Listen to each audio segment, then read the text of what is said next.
یا ایتھا النفس المطمئنہ، اے وہ جان جو مطمئن رہی. یہ تو اس کا لفظی ترجمہ ہوا، لیکن جیسا کہ میں نے عرض کیا انسانی نفسیات کے بہت ہی اہم حقائق ہیں جو اس ایک لفظ کے پردے میں چھپے ہوئے ہیں. یہ وہ مضامین ہیں جو میں نے اپنے درس کے دوران مختلف مواقع پر بیان کیے ہیں، لیکن جیسے میں نے اس سال اپنے تنظیم اسلامی کے سالانہ اجتماع میں بھی اور انجمن کے محاضرات میں بھی کوشش کی کہ بعض جو بنیادی اور اہم مضامین ہیں ہمارے دین کے اور قرآن حکیم کے جو بنیادی تھیمز ہیں ان پر میں نے اپنی سوچ کو اپ ڈیٹ کیا، اور آخری جو نتائج ہیں آج کی تاریخ تک وہ میں نے گویا کہ کوشش کی کہ میں انہیں ایک ترتیب کے ساتھ بیان کروں. وہی بات میں کرنا چاہتا ہوں اس نفس مطمئنہ کے حوالے سے. نفسیات انسانی کے ضمن میں بعض حقائق جو پہلے وقتاً فوقتاً بیان ہوئے ہیں آج ذرا انہیں ترتیب کے ساتھ اگرچہ اختصار ملحوظ رہے گا. سب سے پہلے یہ نوٹ کیجئے کہ نفس کا لفظ قرآن مجید میں 3 معنی میں آیا ہے. ایک اس کے معنی ہے کوئی شخصیت، مکمل شخصیت، کسی کی ذات پوری کی پوری ذات. اب شخصیت انسان کی بھی ہے اور ایک شخصیت، ایک ذات اللہ تعالیٰ کی بھی ہے. لہذا یہ لفظ اگرچہ انسانی شخصیت کے لیے تو قرآن مجید میں بے شمار مرتبہ آیا ہے، لیکن میں صرف یہ نوٹ کرا لینا چاہتا ہوں کہ اللہ کے لیے بھی لفظ نفس آیا ہے.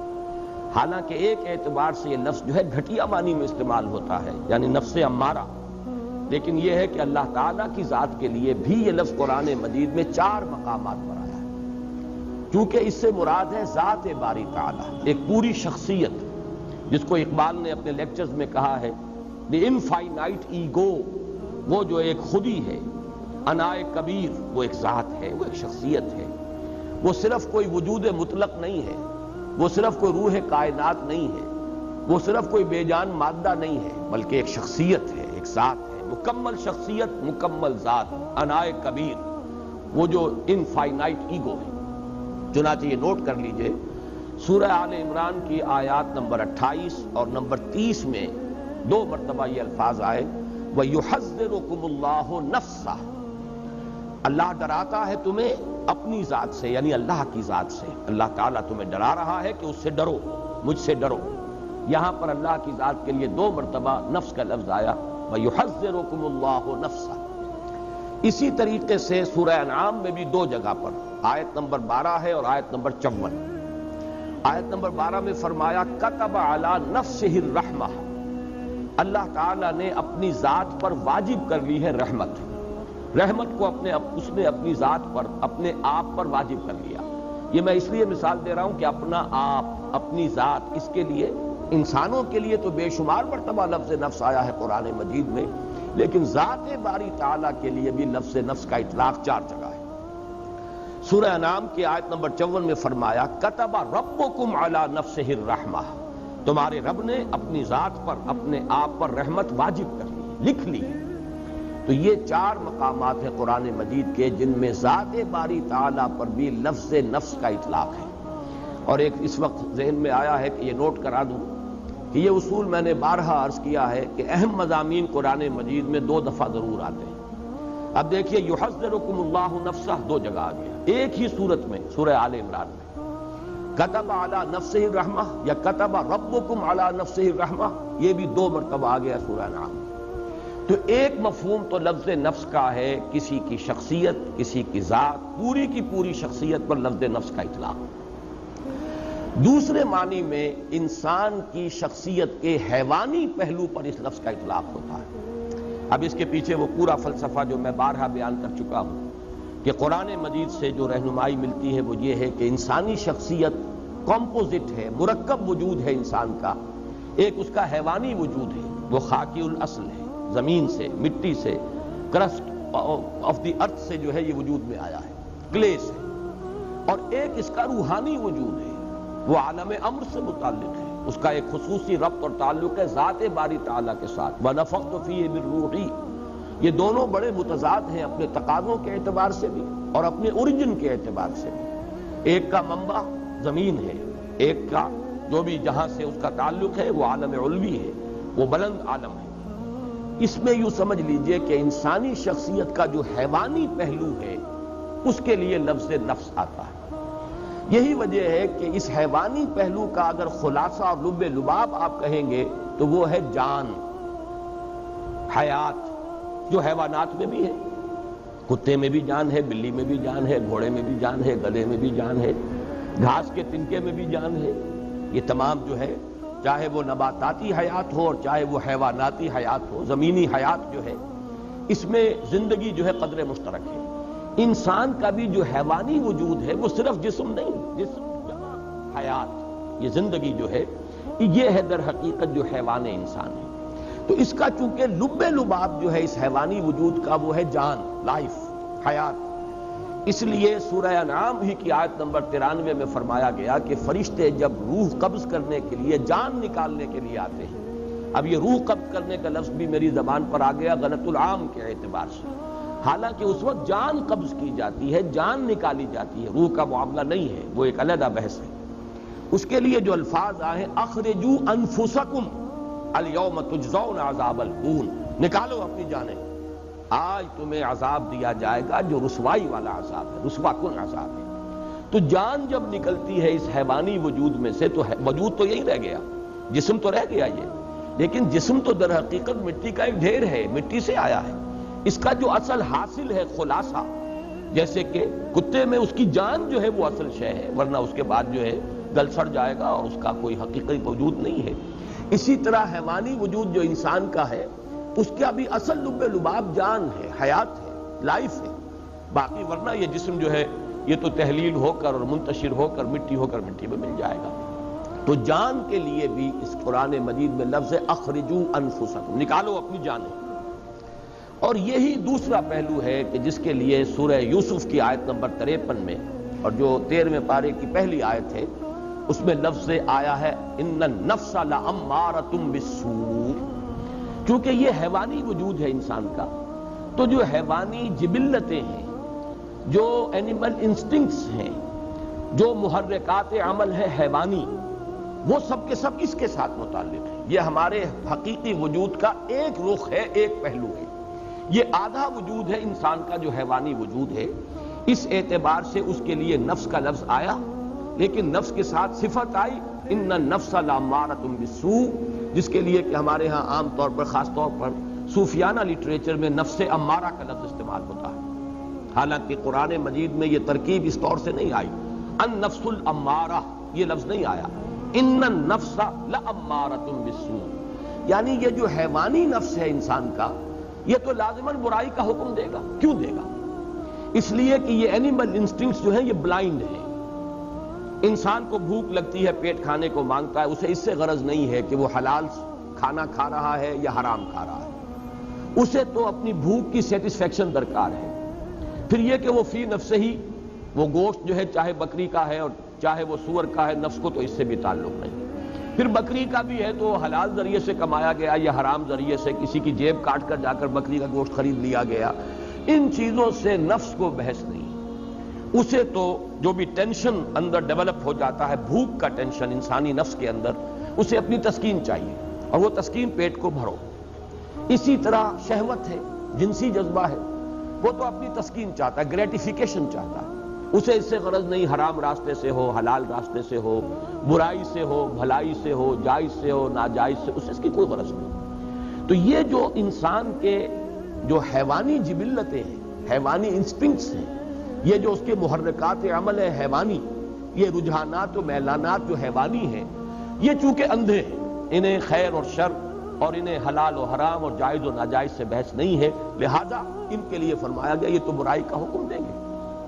پھر ان کے اندر بعض وہ جبلتیں بھی ہیں، جیسے کہ ایڈلر نے جس کو کہ آئیڈینٹیفائی کیا، دی ارج ٹو ڈومینیٹ، انسان چاہتا ہے کہ غلبہ حاصل کرے، دوسروں پر تفوق، حب تفوق۔ اب اس میں بھی انسان اندھا ہو جاتا ہے، جائز راستے سے ہو، ناجائز سے ہو، لوگوں کے حقوق تلف کر کے ہو، لوگوں پر اپنا جو ہے قہاری اور اپنے جبر کو مسلط کرنے سے ہو، لیکن چاہتا ہے انسان کہ اسے تفوق اور فوقیت حاصل ہو جائے۔ یہاں یہ نوٹ کر لیجئے کہ در حقیقت جدید نفسیات جو ہے وہ انسانی شخصیت یا نفسیات انسانی کے صرف اس پہلو سے بحث کرتی ہے، کیونکہ روحانی وجود اس کے دائرہ تحقیق و تفتیش سے خارج ہے۔ نظر آنے والا وجود یہی ہے ایکسپیریمنٹ کا اگر موضوع بن سکتا ہے یہی وجود بن سکتا ہے. آج کل کی سائیکالوجی جو ہے وہ ایکسپیریمنٹل سائیکالوجی ہے، وہ اس کی اساس فزیولوجی پر ہے.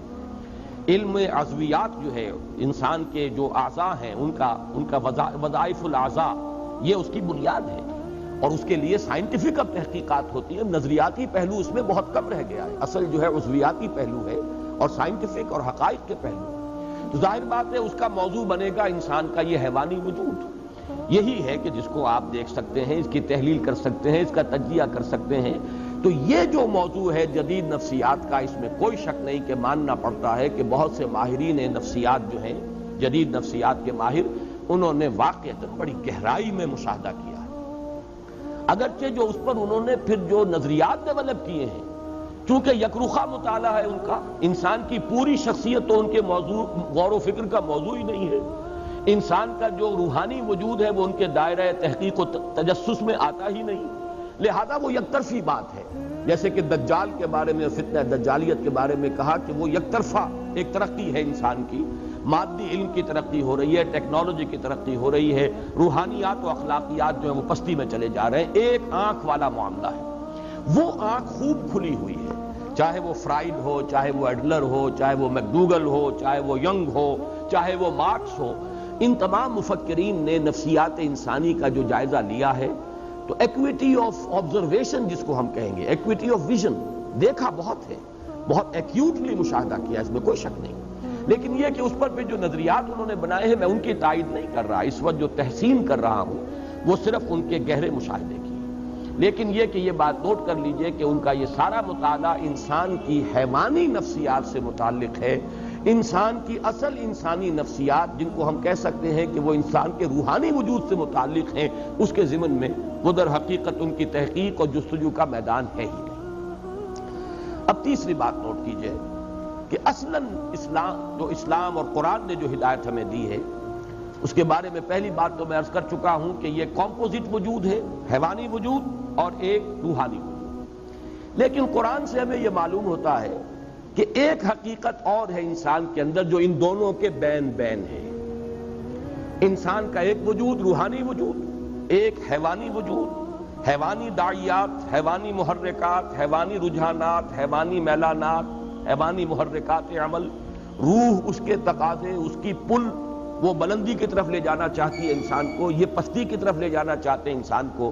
لیکن ان دونوں کے مابین ایک پل اپورڈ ہے، ایک پل ڈاؤن ورڈ ہے. دونوں کے مابین ایک اور لطیف حقیقت ہے انسانی وجود کی جس کو کہا جاتا ہے قلب. اب یہ لطیف حقیقت کا جو لفظ میں نے استعمال کیا ہے، صوفیہ اسی کو استعمال کرتے ہیں لطائف. لطائف ثلاثہ کا میں قائل ہوں کہ قرآن مجید سے مجھے ان کا ثبوت ملا ہے. بعض صوفیہ نے لطائف خمسہ، لطائف ستہ، وہ اور بھی کچھ چیزیں ہیں کہ جن پر گفتگو کی ہے. لیکن بہرحال میں یا تو یہ کہ یہ سمجھ لیجئے کہ میں اپنے قصور فہم کا اعتراف کر رہا ہوں. بہرحال مجھے قرآن مجید کے اندر ان کا سراغ نہیں ملا. نفس جس کے بارے میں پوچھ چکا، اور جدید ماہرین نفسیات کی ساری گفتگو، بحث، تفتیش، تجسس وہ صرف اسی سے متعلق ہے.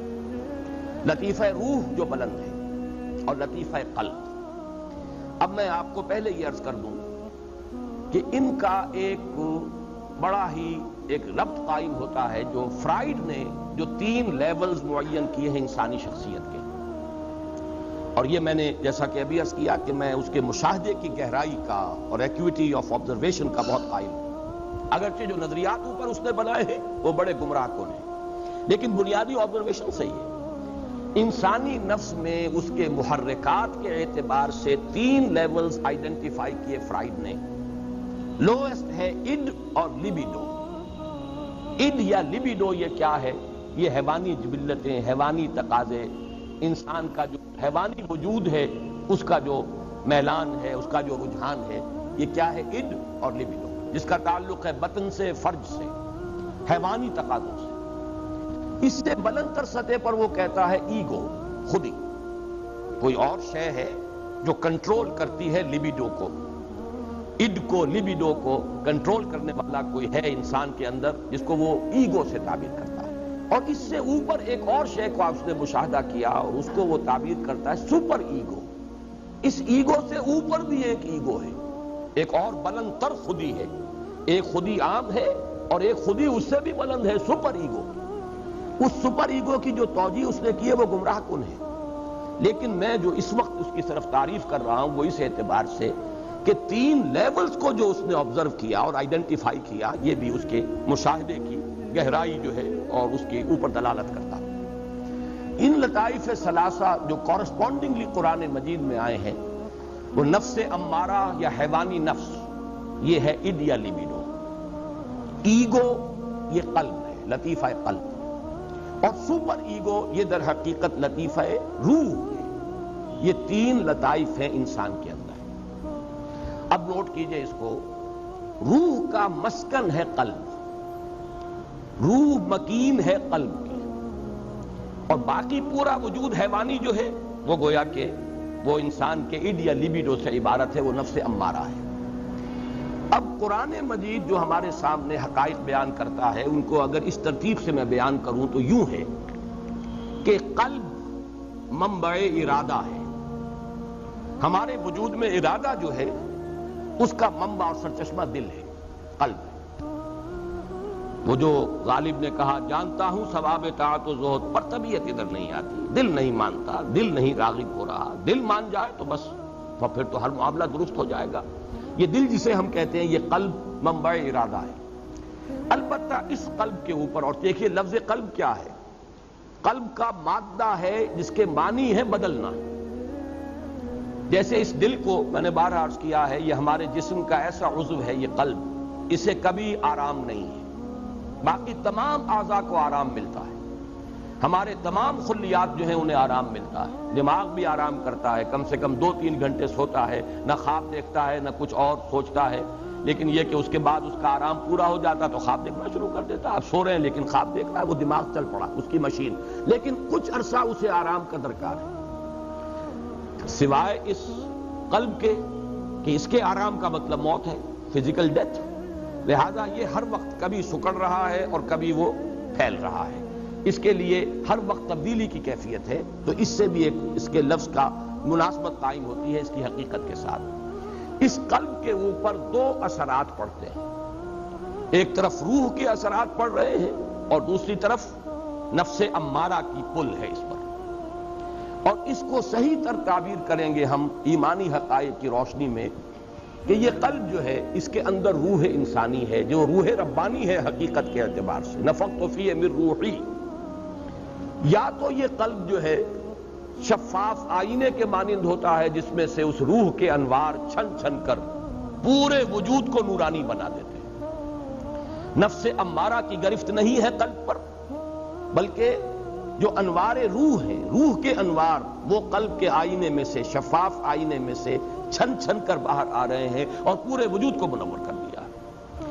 یا یہ ہے کہ اِڈ یا لیبیڈو، نفس امارہ کا اتنا تسلط ہو گیا ہے قلب پر، اس کی شہوت، اس کی خواہشات، اس کی دنیاوی جو تمنائیں اور آرزوئیں ہیں، طول عمل ہے، اس سب نے اس قلب کو سیاہ کر دیا، یا جیسے حدیث میں آتا ہے قلب کو بند کر دیا۔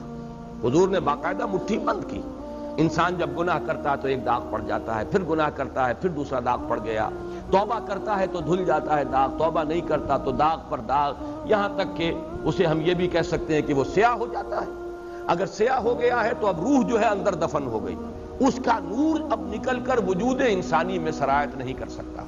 اب یہ ظلمت ہی ظلمت ہے، تاریکی ہی تاریکی ہے، وجود حیوانی جو ہے اس کے اندر اب کوئی نورانیت باقی نہیں رہے گا۔ یہ ہے وہ کیفیت جس کو حضور نے فرمایا پھر دل بند ہو جاتا ہے، اور اسی کو قرآن کہتا ہے ختم اللہ علی قلوبہم وعلی سمعہم، جب کسی تھیلی کو بند کر دیتے ہیں تو اوپر مہر لگا دیتے ہیں، اب کوئی شے اس میں نہ نکلے گی نہ اس کے اندر داخل ہوگی۔ تو دل میں سے نہیں نکل سکتے انوار روح کے، اور دل میں داخل نہیں ہو سکتی کوئی نصیحت، کوئی موعظت، اس لیے کہ مہر لگ چکی ہے۔ یہ کیفیت کیا ہے؟ یہ وہ کیفیت ہے کہ قلب انسانی پر فیصلہ کن غلبہ ہو گیا ہے۔ جو حیوانی میلانات ہیں، ظلمات نفس ہیں، انہوں نے ایسا تسلط کر لیا ہے کہ یا تو یوں کہیے کہ اس پر کوٹنگ آ گئی ہے، سختی آ گئی ہے دل کے اوپر، یا وہ دل کا جو باہر کا حصہ ہے وہ اتنا سیاہ ہو گیا ہے، اتنا بند ہو گیا ہے دل کہ اب اندر جو روح ہے وہ دفن ہو کر رہ گئی۔ اس کو نوٹ کر لیجئے، لفظ دفن میں خاص طور پر استعمال کر رہا ہوں اس لیے کہ ذرا آگے ہم چلیں گے قد افلح من زکاہا وقد خاب من دساہا. دسا یا دسو کے معنی ہے کسی شے کو دفن کر دینا. یہ لفظ آگے آ جائے گا. اب تیسری ہی صورت ہے، بلکہ اگلے ہفتے انشاءاللہ ہفتے کو ہم یہ سورۃ الشمس پڑھیں گے. اور یا پھر دوسری شکل ہے جو میں نے عرض کیا کہ اگر آئینہ قلب صاف اور شفاف ہے تو روح کے انوار اس میں سے نکل رہے ہیں اور اس نے پورے وجود حیوانی کو منور کر دیا ہے. یہ ہیں دو ایکسٹریم کنڈیشنز. اس دوسری کنڈیشن کی ایکسٹریم صورت جو ہے وہ ہے شخصیت محمدی صلی اللہ علیہ وسلم. یہ نہیں تھا کہ آپ کے ساتھ نفس تھا نہیں، یہ نہیں تھا کہ آپ کے اندر جو ہے جسمانی تقاضے تھے نہیں، یہ نہیں تھا کہ آپ کو بھوک نہیں لگتی تھی یا آپ کے اندر جو ہے وہ جنسی تقاضا نہیں، سب تھے. لیکن یہ کہ اس سب کے اوپر روح محمدی کے انوار ایسے فیصلہ کن طور پر غالب ہو چکے تھے کہ پورا وجود نورانی ہو چکا تھا. اس اعتبار سے حضور کو اگر نور مجسم کہا جائے تو مجھے کوئی اعتراض نہیں. اس معنی میں وہ جس کو آگے بڑھا کر جو فلسفے اس پر ایجاد کر لیے گئے وہ علیحدہ شے ہے، لیکن اس معنی میں کہ روح محمدی صلی اللہ علیہ وسلم اتنی اس کی نورانیت قوی ہے اور جو نفس ہے وہ حضور نے اس طور سے اس پر قابو پا لیا کہ روح کے انوار سے آپ کا پورا وجود جو ہے وہ منور ہو گیا. اس کے لیے سورہ نور کی وہ جو رکوع ہے، 5واں رکوع، اس میں جو تعبیر آئی ہے اسے ذہن میں تازہ کر لیجئے. نور علی نور. یہ تو انوار ہی انوار ہیں پورے وجود کے اندر. بتمام و کمال تو یہ ذات محمدی ہے صلی اللہ علیہ وسلم، لیکن یہ کہ اسی راستے پر چلنے والے اور بھی لوگ ہوں گے. نور کی انٹینسٹی تو وہ نہیں ہوگی جو نور محمدی کی ہے صلی اللہ علیہ وسلم، لیکن یہ کہ پورے وجود انسانی کا نورانی ہو جانا کم تر انٹینسٹی کے ساتھ یہ بالکل معقول بات ہے، سمجھ میں آنے والی بات ہے. اور دوسری جو ایکسٹریم کیفیت ہے اس کے لیے ظلمات بعضها فوق بعض، تاریکیوں پر تاریکیاں. نور جو ہے روح کا وہ تو دفن ہو چکا، اس کے اوپر تو قلب کے اوپر کرسٹ آ چکا، سختی آ چکی.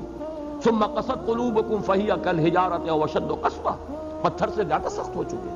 یا آئینہ قلب سیاہ ہو چکا، زنگ آ چکا. کلا بل ران علی قلوبہم ما کانوا یکسبون، یہ سورہ مطففین میں ہم پڑھائے ہیں. یا حضور نے جیسے فرمایا کہ دل بند ہو گیا، اب اس پر مہر کر دی گئی. یہ ہے ظلمات بعضها فوق بعض. البتہ ایک تیسری کیفیت ہے بین بین. یہ قلب جو ہے کبھی ادھر کبھی ادھر. آپ یوں سمجھیے کہ 90% انسان اسی کیفیت میں ہوں گے.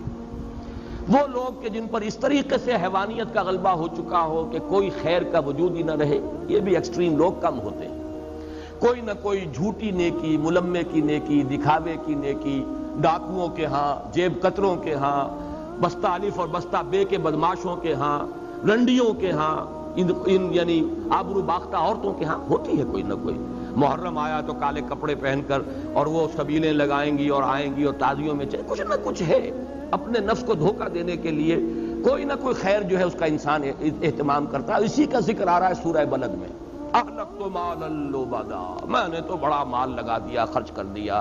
میں نے تو خیر کے کاموں میں، بھلائی میں، مسکینوں کو کھلانے میں بڑے بڑے لنگر کھولے. یہ سب کام ہے کس کے ساتھ؟ بدی کے ساتھ. بدی بھی ہے، حرام خوری بھی ہے، سمگلنگ بھی ہو رہی ہے، اور بھی جو بھی سودی کاروبار بھی ہو رہا ہے، لیکن مسجدوں کو چندے بھی دیے جا رہے ہیں، دارالعلوموں کی سرپرستی بھی ہو رہی ہے. تو اکثر و بیشتر آپ کو ملے گا گڈمڈ معاملہ کہ کچھ نیکی کی طرف بھی ہے اور کچھ بدی کی طرف بھی ہے. یہ ہے جس کو قرآن تعبیر کرتا ہے نفس لوامہ. لا اقسم بیوم القیامہ ولا اقسم بالنفس اللوامہ. اس لیے کہ یہ روح جو ہے اس کا اثر کیا ہوتا ہے انسان پر؟ یا تو مثبت اثر ہے، نیکی کی طرف کھینچتی ہے، اس لیے کہ اس کا منبع جو ہے وہ خیر کل ہے، ذات باری تعالیٰ سے اس کا تعلق ہے تو خیر کی طرف بلائے گی. دوسرے یہ، اور اسی اعتبار سے مغرب کے فلسفے میں ڈیوائن سپارک کا جو لفظ آتا ہے ادب میں، انسان کے اندر ایک روح ملکوتی ہے، ایک شعلہ ملکوتی ہے. حیوانات سے ممتاز ہو جاتا ہے انسان اس اعتبار سے کہ انسان کے اندر ایک شعلہ ملکوتی موجود ہے، ڈیوائن سپارک موجود ہے. حیوان کوئی ایسا نہیں ہوگا، کوئی کتا اپنی ہڈی پر دوسرے کتے کو بس پڑتے نہیں آنے دے گا. لیکن انسان ہو سکتا ہے کہ ایک روٹی اس کے پاس ہو اور کوئی اور بھوکا آئے تو وہ آدھی اس کو دے دے یا چوتھائی دے دے، کچھ نہ کچھ دے دے. معلوم ہوا کہ انسان حیوان سے ممیز ہے، انسان کے اندر کوئی اور شے ہے، حیوانی جبلتوں اور حیوانی تقاضوں سے بلند تر کوئی حقیقت انسان کی ہے، جس کو کہ مغرب کے ادیبوں نے بھی مانا اور اسے کہا ہے کہ وہ ڈیوائن سپارک ہے. بہرحال نفس یہ جو روح ہے انسان کے اندر، اس کا مثبت تقاضا کیا ہے؟ خیر کی طرف دعوت، اور منفی اس کا مظہر کیا ہے؟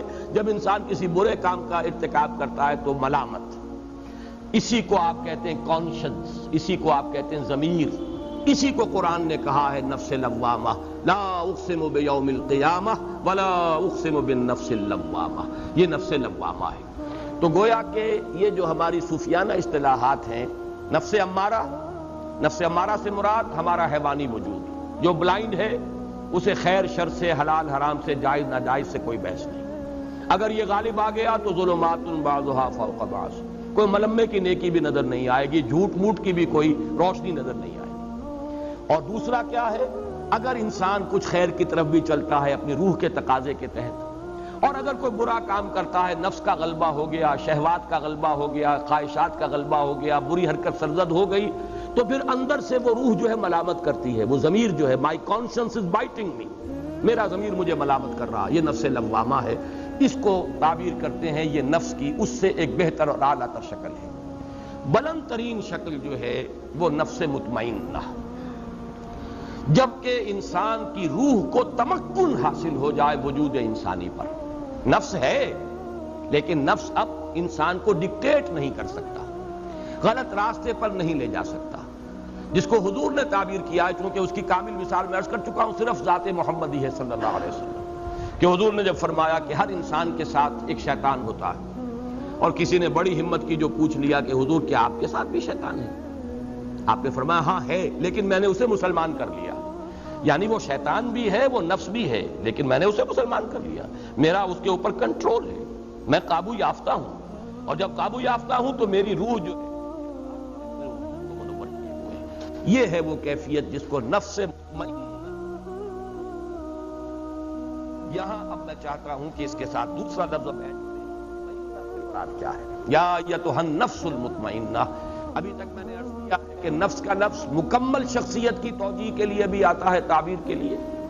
نفس ہمارے صرف حیوانی وجود کے تقاضے کے لیے بھی آتا ہے، جس کا خلاصہ اور لب لباب ہے ہماری جان، اور اسی معنی میں وہ نفس امارہ کا لفظ استعمال ہوتا ہے۔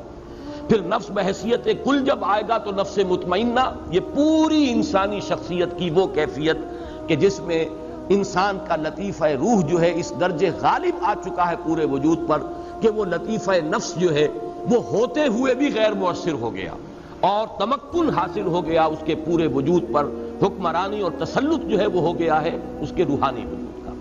اب مطمئنہ کسے کہتے ہیں؟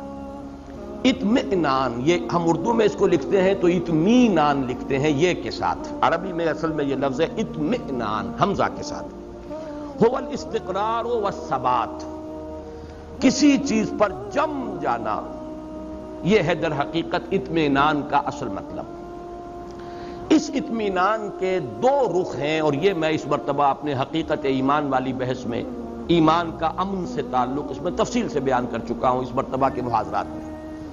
انسان کو دو قسم کے اطمینان درکار ہیں، ایک ذہنی اطمینان، اور اس کو ہم ذہنی سکون سے بھی تعبیر کرتے ہیں، ایک قلبی اطمینان یا قلبی سکون۔ اسے اطمینان کہیں، سکون کہیں، امن کہیں، تینوں الفاظ یہاں ہم معنی ہو جائیں گے۔ ذہنی اطمینان، قلبی اطمینان، ذہنی سکون، قلبی سکون، ذہنی امن اور قلبی امن۔ ذہنی امن کیا ہے؟ اس کائنات کے جو اصل بنیادی حقائق ہیں ان پر انسان کا دل ٹھک جائے، اللہ ہے، ہست اللہ ہے، مجھے یقیناً اس کے حضور میں جانا ہے، میں وہیں سے آیا ہوں، انا للہ و انا الیہ راجعون، میری اصل زندگی آخرت کی زندگی ہے، مرنے کے بعد جی اٹھنا ہے۔ یہ جب ہے ہو جاتا ہے، اب اس میں شکوک نہ رہے، شبہات نہ رہے، وہ بات نہ ہو کہ ان نظن الا ظنا وما نحن بمستيقنين، گمان سا تو ہوتا ہے لیکن یقین نہیں ہوتا، یہ نہیں، بلکہ جسے کہا گیا سورہ حجرات میں انما المؤمنون الذين آمنوا بالله ورسوله ثم لم يرتابوا، پھر شک ہرگز نہ کرے۔ یہ ہے ذہنی اطمینان، انسان کو معلوم ہے میں کہاں سے آیا ہوں، کہاں جا رہا ہوں، مبدأ و معاد، جس کے لیے میں نے وہ شعر سنایا بارہا کہ اگر یہ انسان کو معلوم نہیں تو اس کی مثال اس بے لنگر کے جہاز کی سی ہے. ایک ایسا مسافر جسے یہی معلوم نہیں میں چلا کہاں سے تھا، میرا گھر کہاں ہے اور جا کہاں رہا تھا، جس کی یادداشت کہیں میموری جو ہے اس کی کہیں اثناء سفر میں اس کی زائل ہو گئی، اسے یاد ہی نہ رہا. اس کی کیفیت کیا ہے؟ نہ ہاتھ باغ پہ ہے نہ پا ہے رکاب میں. البتہ یہ کہ وہ رخش عمر جو ہے وہ چل رہی ہے. رو میں ہے رخش عمر، کہاں دیکھیے تھمے، کیا معلوم کہاں جا کے رک جائے گی. یا جس کی بہتر تعبیر یہ ہے کہ نہ ابتدا کی خبر ہے نہ انتہا معلوم، رہا یہ وہم کہ ہم ہیں تو یہ بھی کیا معلوم. یہ سکیپٹسزم ہے، ایگنوسٹسزم ہے، لا ادریت ہے، ارتیابیت ہے، اس شکوک ہے، شبہات ہیں، کسی شے پر یقین نہیں. یہ ذہنی خلجان ہے انسان کا. اور قلبی اطمینان کیا ہے؟ قرآن مجید کی اصطلاح میں اس کا نام ہے زوال خوف و حزن. نہ خوف رہے نہ حزن رہے. کچھ نہیں ہوگا جب تک کہ اللہ کا اذن نہ ہو. وہ میرا مولا ہے، ہوا مولانا، تو کس بات کا خوف؟ جو ہوگا خیر ہوگا، اس لیے کہ بیدک الخیر، اللہ کے ہاتھ میں خیر ہی خیر ہے. تو ڈر کس کا؟ اور جو کچھ ہوا اس کے کیے سے ہوا، اس کے فیصلے سے ہوا، اس میں یقیناً خیر ہے. راضی برضائے رب، اللہ کی رضا پر انسان راضی ہے. زوال خوف و حزن یہ ہے قلب کا اطمینان. تو نفس مطمئنہ اصل میں اسے کہا جائے گا. یہ در حقیقت معرفت اور ایمان ہی کی انٹینسٹی کا نام ہے. اسی کے لیے دوسری اصطلاح احسان ہے. احسان اس کا عملی پہلو ہے اور اس کی داخلی کیفیت جو ہے وہ اطمینان والی، ذہن بھی مطمئن اور دل ٹھکا ہوا، دل بھی قائم. اس کے اندر خوف اور حزن کے کیفیتیں جو ہیں وہ سوائے جیسے کہ میں نے کل عرض کیا تھا ایک طبعی سا اثر. اگر کسی چیز نے کاٹا ہے، ایک دم ہاتھ جو ہے آپ کا ہل گیا، درد محسوس ہوا، ٹھیک ہے، یہ طبعی اثر ہے اس کا. لیکن نفسیاتی اثر نہیں کہ اس کی وجہ سے کوئی غم لاحق ہو جائے، کوئی انسان کے اوپر جو ہے مایوسی کی کیفیت طاری ہو جائے، کوئی زبان سے اللہ کے لیے شکوہ اور شکایت کے الفاظ نکل جائیں، نالا و شیون، یہ نہیں، بلکہ یہ کہ اس کے اوپر ضبط ہے مکمل. یہ ہے در حقیقت زوال خوف و حزن. الا ان اولیاء اللہ لا خوف علیہم ولا هم یحزنون. تو اب یوں سمجھیے کہ لفظ احسان، لفظ مرتبہ ولایت، الا ان اولیاء اللہ لا خوف علیہم ولا هم یحزنون، یہ دونوں مساوی ہیں نفس مطمئنہ کی. جو کیفیت اس لفظ احسان میں ہے، جو کیفیت مرتبہ ولایت کی ہے، وہی نفس مطمئنہ ہے. البتہ اب آخری بات جو اس کے لیے میں عرض کرنا چاہتا ہوں وہ یہ ہے، اس صورت میں خاص تعلق کیا ہے اس نفس مطمئنہ کا. یا ایتھا النفس المطمئنہ، اس کا تعلق اس صورت کے ساتھ کیا ہے وہ نوٹ کر لیجئے. اب میں نے عرض کیا تھا اس سورہ مبارکہ یعنی سورۃ الفجر کی بنیادی مرکزی اہم ترین آیات کیا ہے؟ فَأَمَّا الْإِنسَانُ إِذَا مَا ابْتَلَاهُ رَبُّهُ فَأَكْرَمَهُ وَنَعَّمَهُ فَيَقُولُ رَبِّي أَكْرَمَنِ وَأَمَّا إِذَا مَا ابْتَلَاهُ فَقَدَرَ عَلَيْهِ رِزْقَهُ فَيَقُولُ رَبِّي أَهَانَنِ. اور میں نے کل لفظ ایک استعمال کیا تھا کہ پینڈولم ہے. جیسے اب تو وہ گھنٹے رہے نہیں، وہ جو کوئی بڑا گھنٹہ جو ہے دیواروں پر ہوتا تھا اور اس کا پینڈولم کبھی دائیں بائیں مسلسل چل رہا ہے. یہ پینڈولم سمجھیے کہ انسان پر جو حالات وارد ہوتے ہیں اس دنیا میں، اگر خوشگوار حالات ہیں، کھانے کو فراوانی سے مل رہا ہے، آسائش ہے، آرام ہے، شہرت بھی اچھی ہے، دنیا میں عزت بھی ہے، اب خوش ہے انسان، دل کی کلی کھلی ہوئی ہے. ذرا تکلیف آ گئی، ذرا مصیبت آ گئی، تنگی آ گئی، کوئی اور کسی اعتبار سے نقصان ہو گیا، اب انسان پر گھٹن طاری ہو گئی اور اس کی ایک مایوسی کی سی کیفیت طاری ہو گئی. یا تو پھولے نہیں سما رہا یا مایوس ہو گیا. یہ ہے پینڈولم. جتنا جتنا اس پینڈولم کا سوئنگ زیادہ ہوگا اتنا ہی انسان معرفت سے محروم اور حقیقت سے محجوب ہے. یہ انورسلی پروپورشنل ہوگا معاملہ. جتنی معرفت میں بلندی ہوگی، ترقی ہوگی، پینڈولم کا سوئنگ کم ہو جائے گا، یہاں تک کہ معرفت کا ایک مقام وہ آئے گا چٹان کے مانند انسان کھڑا ہوگا، کوئی کیفیت اس پر اثر انداز نہیں ہو رہی. جیسے چٹان ہے، کوئی بہت منہ زوردار دریا ہے اور اس کی موجیں آ کر تھپیڑے لگا رہی ہیں، اس چٹان کو کوئی نقصان نہیں، اس پر کوئی اثر نہیں.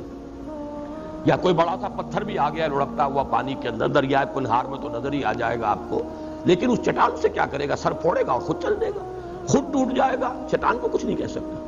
وہ چٹان کے مانند بدلتے ہوئے حالات میں انسان اگر قائم ہے، یہ ہے نفس مطمئنہ. خوشی آ گئی تو ٹھیک ہے، اللہ کا فضل ہے، اللہ کا شکر ہے، لیکن یہ کہ اس کے اوپر اترانا، فرح فخور، نہیں، یہ کیفیت نہیں ہو سکتی۔ اسی طرح تکلیف آ گئی، اللہ کی طرف سے ہے، آزمائش ہے، اس میں بھی میرا کوئی خیر مضمر ہے۔ اگر کوئی عزیز فوت ہو گیا، اللہ کی شے تھی، اللہ نے لے لی، جیسے کہ میں نے کئی مرتبہ آپ کو سنایا، میرے والد مرحوم نے اپنا مشاہدہ بیان کیا، حالانکہ وہ کوئی زیادہ مذہبی شخصیت نہیں تھے، خاص طور پر یہ تصوف کے کوچے میں ان کا کوئی بھی ان کا گزر نہیں تھا، لیکن ایک بزرگ تھے ہمارے حصار میں، جو میرا قصبہ ہے، ذاتی میری پیدائش کا مقام بھی ہے، اور وہیں تقریباً یوں سمجھیے کہ زندگی کے 15 برس گزرے ہیں۔ تو وہاں ایک بزرگ تھے مظفر علی خان، اور ان کے پھر یہ جو خلیفہ تھے عبد الصمد خان، وہ ہیں جو رینالہ خرد میں دفن ہیں، اور جن کے نام کی تختی لگی ہوئی ہے، مسلم مسجد کا سنگ بنیاد انہوں نے رکھا تھا۔ ان کے جو بزرگ تھے، ان کے جو مرشد تھے مظفر علی خان، ان کا مشاہدہ والد صاحب نے خود بتایا ہے۔ 1919 میں غالباً کوئی پلیگ آئی تھی یا کوئی بہت بڑا انفلوئنزا آیا تھا، بڑی ایک وبائی کیفیت تھی۔ 2 جوان بیٹے ان کے، اور یہ کیمبل پور کی طرف کے پٹھان تھے، یعنی سرخ و سفید رنگت کے بڑے خوبصورت 2 بچے، ایک دن ایک گیا، اگلے دن دوسرا گیا۔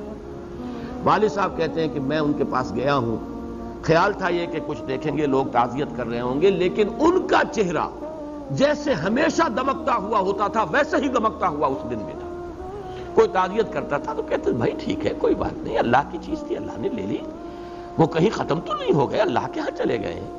یعنی یہ کہ موت زندگی کا وقفہ ہے، یعنی آگے بڑھیں گے دم لے کر، جہاں میں اہل ایمان صورت خورشید جیتے ہیں، ادھر ڈوبے ادھر نکلے، ادھر ڈوبے ادھر نکلے، فرق کیا ہے؟ آپ کا بچہ امریکہ چلا گیا ہے، آپ کو کوئی رنج اور افسوس تو نہیں ہوتا۔ اسی طریقے سے اگر بچہ فوت ہو جائے تو وہ کہیں ختم تو نہیں ہو گیا، وہ چلا گیا، ایک دوسرے عالم میں منتقل ہو گیا۔ صرف یہ کہ امریکہ اسی عالم کی ایک جگہ ہے اور وہ عالم دوسرا ہے، وہ انسین ہے، وہ ہمارے لیے اس وقت غیب کے پردے میں جو ہے وہ مستور ہے۔ یہ کیفیت ہے اصل میں نفس مطمئنہ۔ میں اس کے لیے آج 4 آیتیں آپ کو سنانا چاہتا ہوں۔ یہ پینڈولم کا سوئنگ جو ہے اس کو ذہن میں رکھیے۔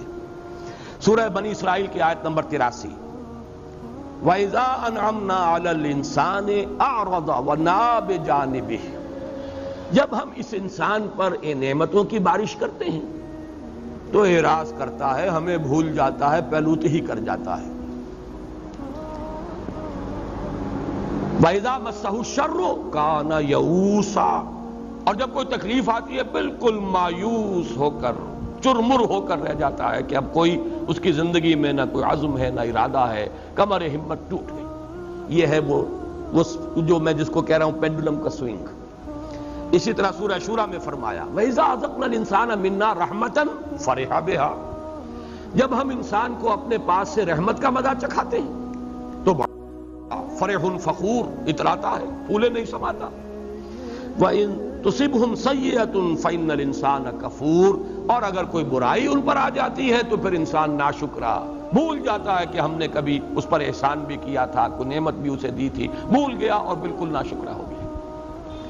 اسی طرح سورہ ہود میں فرمایا وَلَئِنْ أَذَقْنَا الْإِنسَانَ مِنَّا رَحْمَةً ثُمَّ نَزَعْنَاهَا مِنْهُ إِنَّهُ لَيَئُوسٌ كَفُورٌ، اگر ہم انسان کو اپنی طرف سے رحمت کا مزہ چکھاتے ہیں پھر سلب کر لیتے ہیں اس سے، وہ نعمت چھین لی، پھر وہ بالکل مایوس اور ناشکرا ہو کر رہ جاتا ہے۔ سورہ حامیم السجدہ میں فرمایا لا یسأم الانسان من دعاء الخیر وان مسہ الشر فیئوس قنوط، انسان خیر کی طلب میں تو لگا ہی رہتا ہے، مانگتا ہی رہتا ہے اللہ تعالیٰ سے، لیکن اگر کہیں تکلیف آ گئی تو پھر وہ بالکل مایوس، یئوس فعول کے وزن پر بالکل مایوس، اور اسی میں آپ کو معلوم ہے اسی کیفیت میں بہت سے لوگ خودکشی کر جاتے ہیں۔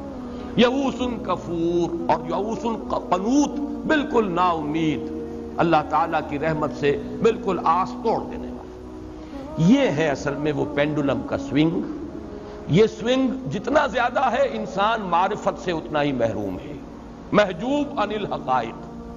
جتنی جتنی معرفت بڑھتی چلی جائے گی، ایمان کی روشنی سے باطن منور ہوتا چلا جائے گا، اتنا ہی یہ پینڈولم جو ہے اس کی سوئنگ کم ہو جائے گی، یہاں تک کہ ایک مقام وہ بھی ہے کہ چٹان کے مانند انسان کھڑا ہو۔ اگرچہ ہے تو وہ ایک گانا اور فلمی گانا، لیکن یہ کہ لا محالہ میرے ذہن میں وہ آ جایا کرتا ہے، اس لیے کہ غالباً وہ فلمی گانا نہیں ہے۔ ویسے یہ کہ پنکج ملک نے بھی گایا تھا اس کو اور مجھے وہ بہت پسند ہے۔ اب تو اگرچہ سال بیت گئے، کبھی سننے کا موقع نہیں ہوا، لیکن سیگل کی آواز میں بھی سردی گرمی نرمی سختی ایک سانچے میں ڈھال، جگ میں چلے پون کی چال۔ جیسے ہوا چلتی ہے انسان دنیا میں ایسے رہے، ہوا متاثر نہیں ہوتی۔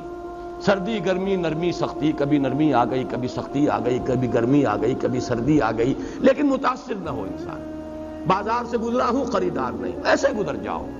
یہی بات ہے جس کو مختلف پیرایوں میں کہا گیا ہے۔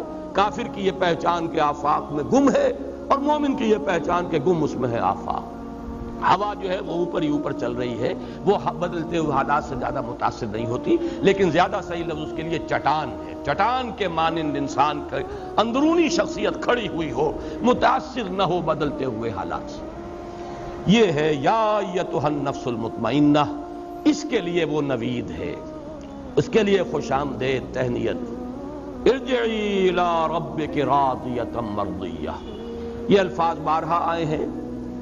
رضی اللہ عنہم ورضوا عنہ، اللہ ان سے راضی وہ اس سے راضی۔ دنیا میں بھی راضی برضائے رب تھے، اور آخرت میں بھی اللہ تعالیٰ انہیں راضی کر دے گا۔ وَلَسَوْفَ يُعْطِيكَ رَبُّكَ فَتَرْضَىٰ وَلَسَوْفَ يَرْضَىٰ، سورۃ اللیل ختم ہوگی اس پر، وَلَسَوْفَ يَرْضَىٰ، اور سورۃ الضحیٰ میں آئے گا وَلَسَوْفَ يُعْطِيكَ رَبُّكَ فَتَرْضَىٰ۔ بندے سے اللہ راضی اور بندہ اپنے رب سے راضی۔ اس دنیا میں راضی برضائے رب، بروں کشید ز پیچا کے ہست و بود مرا، چہ اقدہا کے مقام رضا کشود مرا۔ دنیا میں اللہ کے رضا پر راضی رہو گے، اللہ وہاں تمہیں راضی کر دے گا۔ یہ یا ایتھا النفس المطمئنہ ارجعی الی ربک راضیۃ مرضیہ فادخلی فی عبادی، اب داخل ہو جا میرے خاص بندوں میں، میرے مقربین بارگاہ میں، ان کے زمرے میں۔ صدیقین کا جو مقام ہے، جیسے کہ فرمایا گیا جو اللہ اور اس کے رسول کی اطاعت کو اپنے اوپر لازم کر لے، فَأُولَٰئِكَ مَعَ الَّذِينَ أَنْعَمَ اللَّهُ عَلَيْهِم مِّنَ النَّبِيِّينَ وَالصِّدِّيقِينَ وَالشُّهَدَاءِ وَالصَّالِحِينَ وَحَسُنَ أُولَٰئِكَ رَفِيقًا۔ آؤ اب تم شامل ہو جاؤ میرے ان بندوں میں، میرے جو خاص مقربین بارگاہ ہیں۔ وَادْخُلِي جَنَّتِي، اور داخل ہو جاؤ میری جنت میں۔ یہاں لفظ جنتی جو ہے یہ میرے نزدیک اس بلند ترین جنت کی تعبیر کے لیے لفظ آیا ہے، میری جنت۔ میں نے جیسا کہ کل عرض کیا تھا، اور اس کے لیے بھی آج میں حوالہ دینا چاہتا ہوں، اس لیے کہ ذہن میں آیا کہ وہ حوالہ بھی اس وقت نوٹ کرا دوں۔ جنت کے بارے میں قرآن مجید میں سورہ حدید میں تو فرمایا گیا اس جنت کا پھیلاؤ آسمان اور زمین جتنا ہے۔ سابقوا الی مغفرۃ من ربکم وجنۃ عرضها کعرض السماء والارض، مسابقت کرو، دوڑو، ایک دوسرے سے آگے نکلو اپنے رب کی مغفرت کے حصول کے لیے، اور اس جنت کے حصول کے لیے کہ جس کا پھیلاؤ، جس کا عرض جو ہے آسمان اور زمین جتنا ہے۔ یہاں پھر نوٹ کیجئے وہ اصول کے اہم مضامین قرآن مجید میں 2 دفعہ ضرور آتے ہیں۔ یہی آیت ہے صرف ایک لفظ 2 الفاظ کے فرق کے ساتھ، سارعوا، سابقو کے بجائے سارعوا، مسارعت بھی یہی ہے، دوڑ میں ایک دوسرے سے آگے نکلنا۔ سارعوا الی مغفرۃ من ربکم وجنۃ عرضها السماوات والارض، آسمانوں اور زمین جتنا پھیلاؤ ہے جنت کا۔ فرق کیا ہے؟ وہاں ایک آسمان کی بات کی ہے، یہاں آسمانوں کی بات کی ہے، تمام آسمانوں تک پھیلاؤ ہے جنت کا۔ اس سے میرے اس مضمون کی تائید ہوتی ہے جو میں نے کل عرض کیا تھا کہ وہ جنت زمین سے اور اس مقام تک سدرۃ المنتہا تک اس کے مراتب ہیں۔ زمینی جنت عرضها السماوات والارض، زمین اور آسمان، اور آسمانوں میں 7ویں آسمان پر ہے وہ سدرۃ المنتہا، جس کے بارے میں فرمایا گیا اندہا جنت الماوا، وہ جنت الماوا اس کے قریب ہے، اس کے پاس ہے۔ تو یہ جنت کے مختلف مدارج اور ہیں، درجات ہیں کہ جو زمین سے لے کر اور وہ سدرۃ المنتہا تک پھیلے ہوئے ہیں۔ تو سارعوا الی مغفرۃ من ربکم وجنۃ عرضها السماوات والارض، ایک دوسرے سے آگے نکلو، دوڑو، ایک دوسرے سے مسابقت کرو، مسارعت کرو اپنے رب کی مغفرت کے حصول کے لیے اور اس جنت میں داخلے کے لیے جس کا پھیلاؤ زمین سے آسمانوں تک ہے، جس کا عرض ہے آسمانوں اور زمین کو محیط۔ اللہم ربنا اجعلنا منہم، اللہ تعالی ہمیں ان میں داخل فرمائے۔ اللہم انا نسألک الجنہ ونعوذ بک من النار، آمین یا رب العالمین۔